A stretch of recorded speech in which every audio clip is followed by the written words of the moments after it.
ரொம்ப டிஃப்ரெண்ட்டான blueberry rice தாங்க பார்க்க போகிறோம். இதை நீங்கள் இந்த மாதிரி தான் ஜூஸ் எடுக்கணும். கையில் புழிஞ்சு இந்த மாதிரி ஃபில்ட்ரு பண்ணி எடுத்துக்கோங்க. ஜூஸரில் போட்டிங்கன்னா அந்த கொட்டையோட கசப்பாயிரும். குக்கரில் எப்பயும் போல் ரைஸ் வச்சு எடுத்துக்கலாங்க. கொஞ்சம் உதிரி உதிரியாக வச்சு எடுத்துக்கோங்க.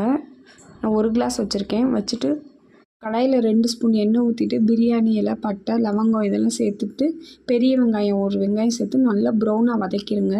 இது கலர் சேஞ்ச் ஆகக்கூடாதுனால நான் வேறு எதுவுமே ஆட் பண்ணலைங்க. அப்புறம் கருவேப்பிலை, பச்சை மிளகாய் இதை மட்டும் சேர்த்துட்டு அந்த ப்ளூபெர்ரி ரைஸை வந்து சேர்த்துட்டேங்க. பாருங்கள், கொஞ்சம் கூட கலர் மாறல, சூப்பராக இருந்துச்சுங்க டேஸ்ட்டு. கண்டிப்பாக ட்ரை பண்ணி பாருங்கள். நம்ம ஒயிட் ரைஸோடு சேர்க்குறதுனால கலர் மட்டும்தான் சேஞ்ச் ஆகுச்சு, மற்றபடி எதுவும் ஆகலை.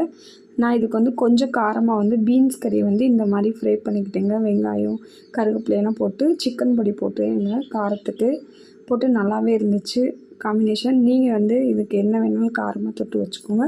கண்டிப்பாக ட்ரை பண்ணி பாருங்கள். தேங்க்யூ.